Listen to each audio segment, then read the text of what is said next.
I think I may have sent it a little bit too hard. Oh yeah, she is done. Welcome back to the channel. Today we're finally stripping this bike down properly.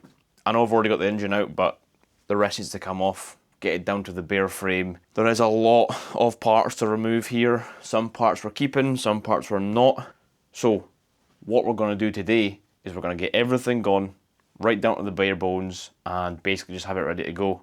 So let's get into the video. So we're going to remove this seat first because it's the thing that gave me the most grief on this bike. Riding it was just super uncomfortable, so I disliked it a lot. Now, it comes off easily because we've just got no bolts in it at this point. I am going to keep the base of this because this is going to be a good platform to start the new seat from. At least I'll be able to use it as a sort of template, but this can go, this stupid seat. The Sportster lineage dates back to like 1957.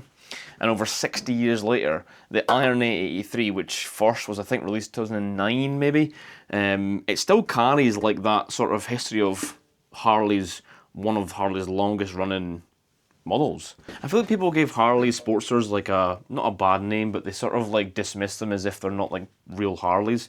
They are. That's why it's one of the longest running ranges that Harley has ever produced. And they're fantastic bikes. I don't know why everyone has such a hatred for them.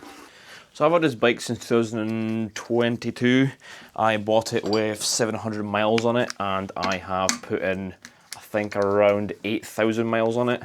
I've done a few tours around Europe, and I've just ridden it a lot because I love the bike. I thought it was a fantastic bike. It gave me a lot of pleasure riding it, and quite honestly, I don't ever want to get rid of it because of that, because it's been with me for so long. Longest bike I've ever owned, actually, I would say. No, that's a lie. I actually own a CBR that I've had for longer. But as a bike that I've used the most, this will be the one.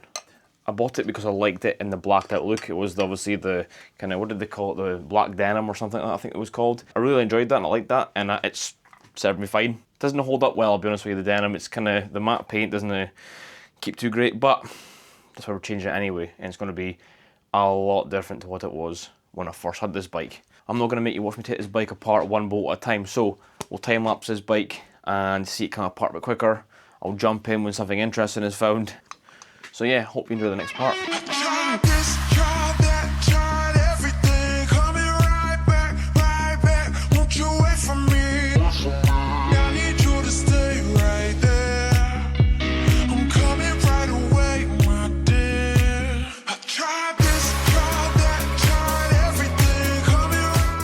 We are a little bit more down with the bike now. More things are off. I have the front end off here now. Mudguard, handlebars, all controls. Now, just taking things apart, you start seeing things for what they are. Like, for example, the mount for the horn is just, it's so rusty now. It doesn't hold up. The paint just flakes off. And even down in the frame here as well, you see things, it's just, it does not, you know, this bike's, you know, what, 8 years old? And it's just not in a great condition. And to be honest, I kept it decently well, but it just has not survived at all. It does not look good. I always liked the Sportster. I thought it was a really cool little bike. You know, it's clearly, you know, the little frame on it compared to, you know, most Harleys. I always really liked that. I thought it was really cool. The bike does feel a lot more nimble, and it is a heavy bike. Not in comparison to some of the big ones, but it's still a heavy bike. The engine's quite a big lump, to be fair, for it being an 883. But I like it. It feels, because it's so low as well, I feel like it's pretty good. You kind of get, you don't have that, you know, massive feeling when you're on it. It does feel kind of more sporty, and, well, it's called the Sportster for a reason, but it feels a bit more user-friendly. One of the things when we were removing the engine a while ago that gave us the most grief was all the wiring. Now, we just removed all the parts from the engine and left the rest of the wiring loom on the bike. It was probably a mistake because it was so difficult to get the engine out without removing all this wiring. I know for a fact that it probably hindered us more, so I know going forward when we're putting the engine back in again, once it's all been done, we're going to put the engine in before the wiring and just wire around it because it was so difficult to get the engine out.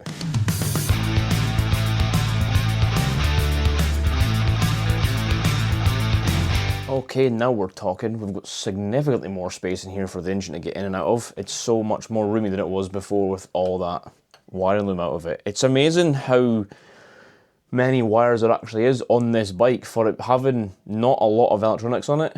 Like it's quite a, you know, analog bike in the sense. Yes, there's ABS, etc., but there's a lot of wiring on this bike that you would not think there is. Starting to see a bit more progress just for the little bit that's been removed. We'll continue on and get more parts off this bike and see where we go.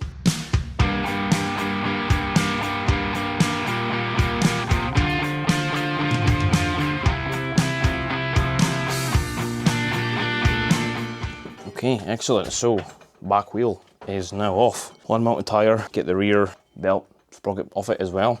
And then we're one step closer to where we need to be. As I said in the previous video, I will be getting rid of these short springs in the back because they just weren't comfy at all. I do have bigger ones I'm going to put on it. I can't remember what travel they actually are, but they're much more than this one was, that's for sure, just to give the bike a lot more better ride, to be fair. These ones just, they're far too compressed and they basically have no travel. I know you're not meant to run a sprung seat on rear suspension, but it is what it is.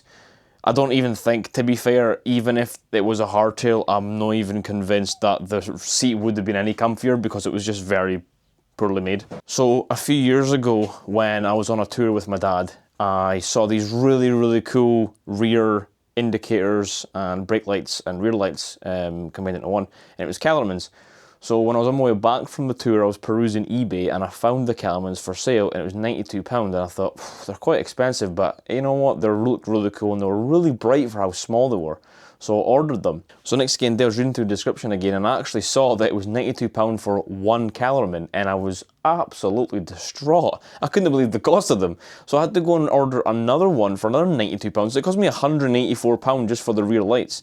Now, annoyingly, when I fitted them, because there was nowhere to really mount them on the bike, I had to drill a hole in the back of the frame and then like just use like a bonding glue to get them in to hold them and then run the cable through the frame. So I'm not convinced I'm going to get these off without damaging them or at least breaking them in some way, so I'm going to have to be a little bit careful with this. But I'll show you where they are. So when I cut the rear subframe off this bike, I cut it flush here and then I mounted the Kellerman's to this little bit here and I drilled the hole and just fed the wire through them. So I'm going to have to be really careful with this and try my best and see if I can get them off some sort of way. Okay, so I have an idea whether this is going to work or not. I'm not 100% sure, but we're going to find out. What's the worst going to happen? The Kellerman's break? Pretty much. Well, that's not so good. I feel like I'm just tearing into the cables more than anything else here. I think I may have sent it a little bit too hard. Ahaha! Oh, that's not good. It's turning independently of the rest of the body, so I think I may have absolutely knackered this one. Oh yeah, she is done. Well, you know what? I think we've salvaged one. That might not actually be damaged, but we'll not really know until I plug it back in again, see if it actually works. So that is for a later date, and that's for a later Lewis as well. That's his problem, not mine.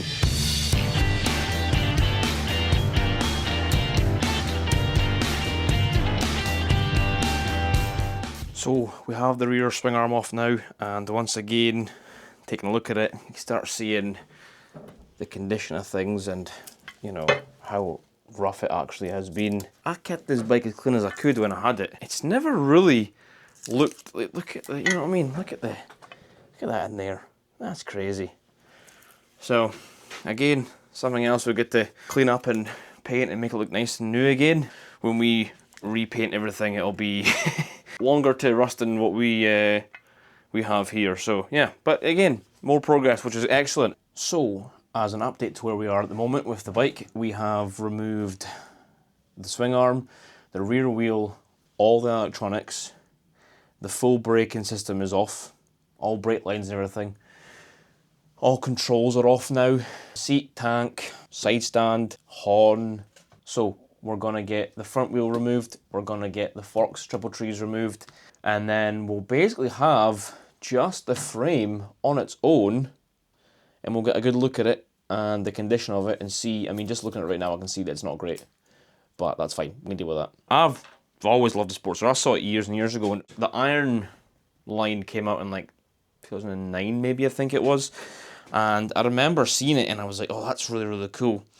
So I always really wanted one. I've been a fan of Harleys for a long time. My dad had a Harley, he had the Night Road Special. It's funny, the Night Road Special got a weird notoriety when it first came out because it was a liquid cooled engine. The design of it was a lot different from the normal Harley-Davidson designs. We're almost finished with the teardown at this point anyway. We're getting there now. It's funny, I was looking at this bike during the week, seeing the condition it was in, and I was panicking how much work was involved in it. But the more and more I've started taking it apart, the more excited I am for this project. I'm really, really excited to see what it's going to be like when it's done, because I know that the design on this isn't really what other Sportsters are going to be like. You know, everyone kind of goes for the bobber style, and hey, I went for the bobber style at one point as well. That's what this bike kind of was meant to be like. I've nothing against bobbers. I think bobbers are fantastic. I just kind of got sick of the design a little bit in mine, and because of the condition it was in, it gave me a reason to have to rebuild it anyway. We wanted to do it for a while, and because I had the engine out, it gave me a good reason to do it as well. So, you know, all the more reason to get it done now.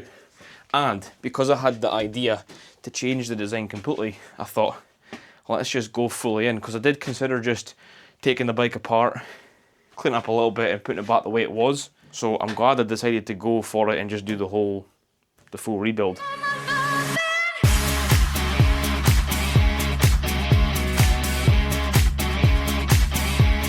We are done with stripping down the frame. It is all off. The frame itself is good to go.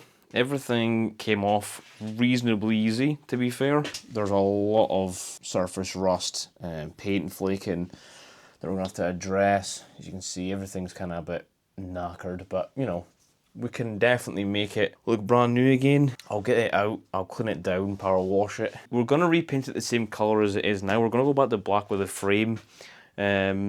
So like the frame, handlebars, swing arm, thing like that's going to be black, but the body work and some other parts are going to be different colours. We'll be sandblasting most of this to bring it back to bare metal and then repaint it, powder coat, anodise the things. So here is the power plant, the engine, which hasn't been running for, I'd say, about a year now. I know it is fine because it was running fine last time I was on it.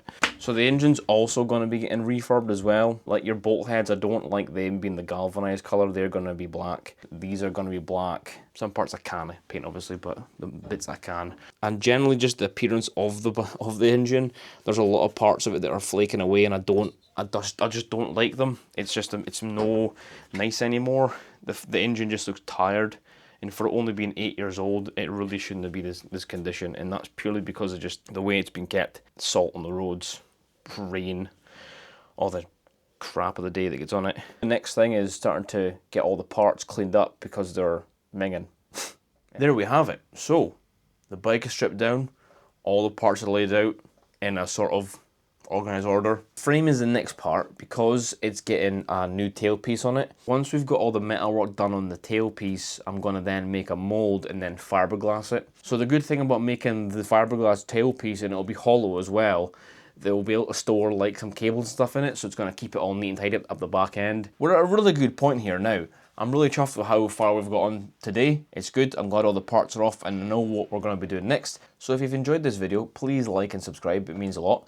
Thank you very much for watching. I really appreciate you being here, and I hope to see you guys in the next video. Take care.